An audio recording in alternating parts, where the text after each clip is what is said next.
سلام، من فریبا هستم. به کانال فریز خیلی خوش اومدین. توی ویدیو امروز قرار بهتون یاد بدم چه شکلی چاکلت چیپ کوکی درست کنیم یا همون کوکی شکلات چیپسی. این کوکی خیلی خوشمزه است، موندگاریش خیلی بالاست. اگر تو ظرفای دربسته نگه دارید برای همه مهمونیاتون میتونید ازش استفاده کنید، حتی برای مصرف روزانه‌تون. اگر دوست دارید سفت سرش رو یاد بگیرید تا آخر ویدیو همراه من باشید. لایک و کامنت و سابسکرایب هم فراموش نکنید.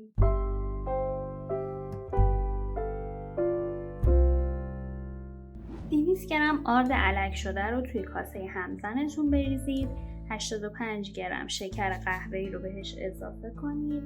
دوباره یه 55 گرم شکر سفید داریم. یه دونه تخم مرغ داریم.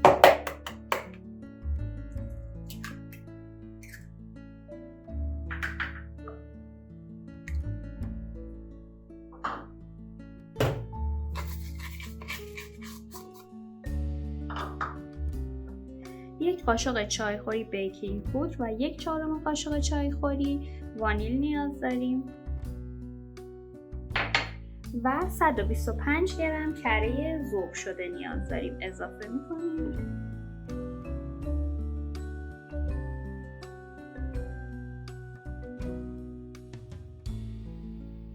حالا شروع میکنیم همه اینا رو با دور متوسط همزن هم میزنیم تا یک دست بشه. بعد که یک دست شد بهش شکلات چیپسیمون رو اضافه میکنیم.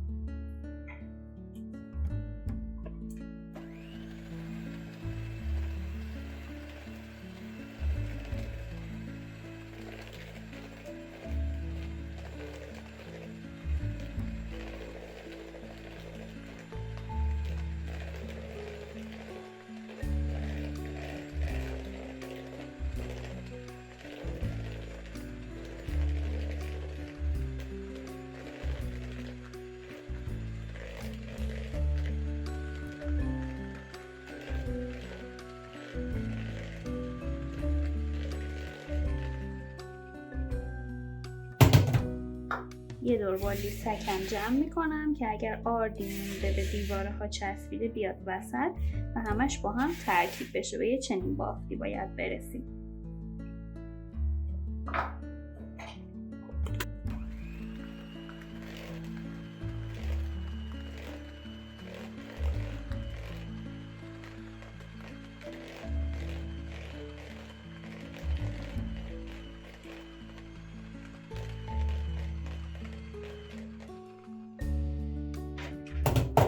حالا 125 گرم شکلات چیپسی یا یه فنجون خیلی پر شکلات چیپسی رو اضافه میکنیم. با لیسک با هم ترکیبشون میکنیم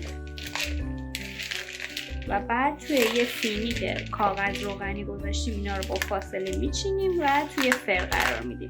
دقت کنید بچه‌ها، اگر کره ذوب شده‌تون بیش از حد داغ باشه یا روی حرارت مستقیم ذوبش کنید کوکیاتون روغن میفته موقع پخت. حتما حواستون باشه توی حرارت خیلی غیر مستقیم و یا توی ماکرو این کار رو انجام بدید با قدرت خیلی کم، یعنی نباید خیلی داغ شده باشه، فقط باید ذوب شده باشه.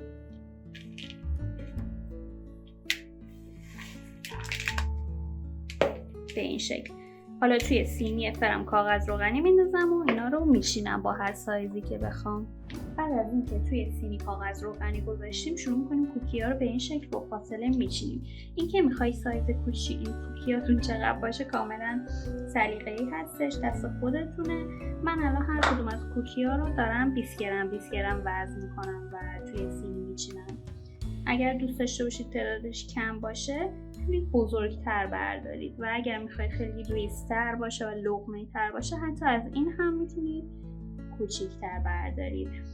فرتون رو حتما از قبل گرم کنید. روی 160 درجه بذارید فر برقی رو. اگر گازیه 180 درجه به مدت تقریبی 12 الی 15 دقیقه. بعد از این تایم حتی اگه کوکیاتون نرم هم بود از توی فر در بیارید، برای اینکه وقتی از توی فر در میاد یک مقدار که بیرون بمونه خودش سفت میشه به خودی خود. اگر بیشتر از اون بمونه دیگه وقتی از فر در میاد مثل سنگ میشه، قابل خوردن نیستش. به این نکته حتما حواستون باشه. از فر که در آوردیم بلافاصله که داغه، رو بعضیاش که خالی تره چند تا این شکلات چیپسی ها رو میذارم این شکلی و بعد بهشون دست و پا اضافه میکنم که فرم عنکبوت بگیرن.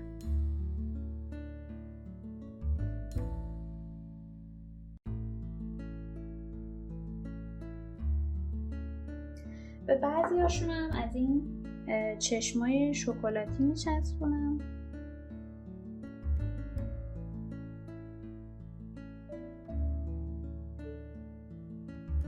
چون شکلاتیه و اینا داغه، یه خورده که بمونه خودش ذوب میشه و میچسبه، نیاز دیگه به یعنی اینکه زیرش چیزی بزنید نداره.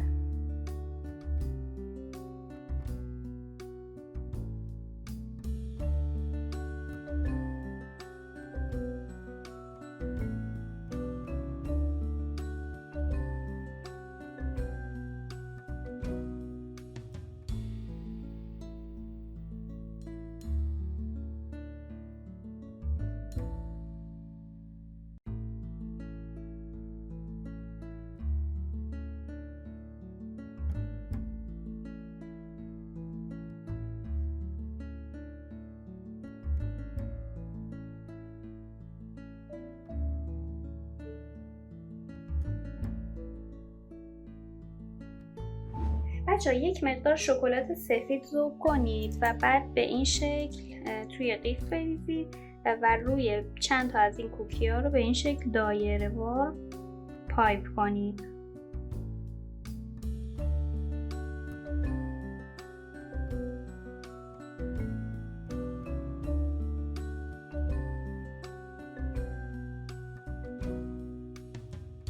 حالا با استفاده از یه ابزار این شکلی تهش رو بکشید که تیز بشه. توی جهت‌های مختلف این کار رو بکنید.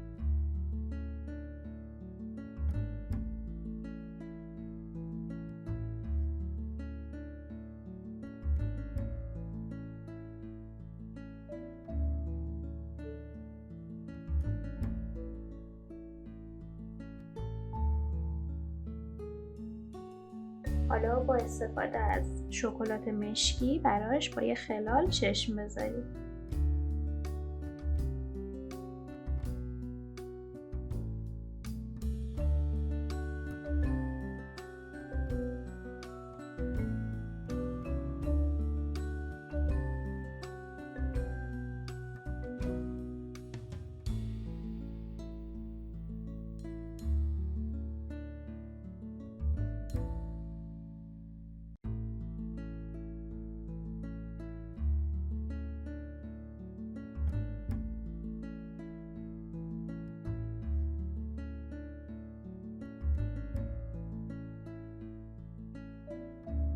بعضیاشون هم این شکلی تزیین میکنیم که 2 به 2 انتخاب میکنیم، اونایی که تقریبا یه اندازه هستن و بعد توی یه قیف نوتلا بریزید یا هر کرمی که دوست داشتید این شکلی دورش پایپ کنید. اجازه بدید حتما سرد بشه.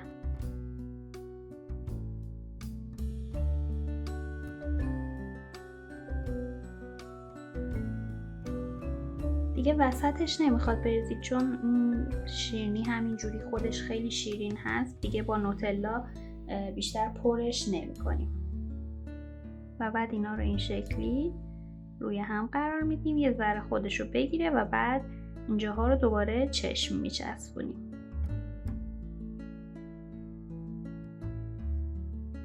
برای این عنکبوت هم شکلات تلخ رو ذوب کردم. توی یه قیف خیلی باریک بریزید و براش این شکلی دست و پاهاش رو بکشید.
خب بچه ها، بعد از اینکه همه تزییناتش رو انجام دادیم توی هر ظرفی که میخوایم میچینیم، اما اگر میخوایم مدت طولانی نگه دارید حتما توی یه ظرفی که درش کاملا کیپ میشه نگه دارید. برای خیلی تایم طولانی میمونه تازه و میتونید نوشه جان کنید.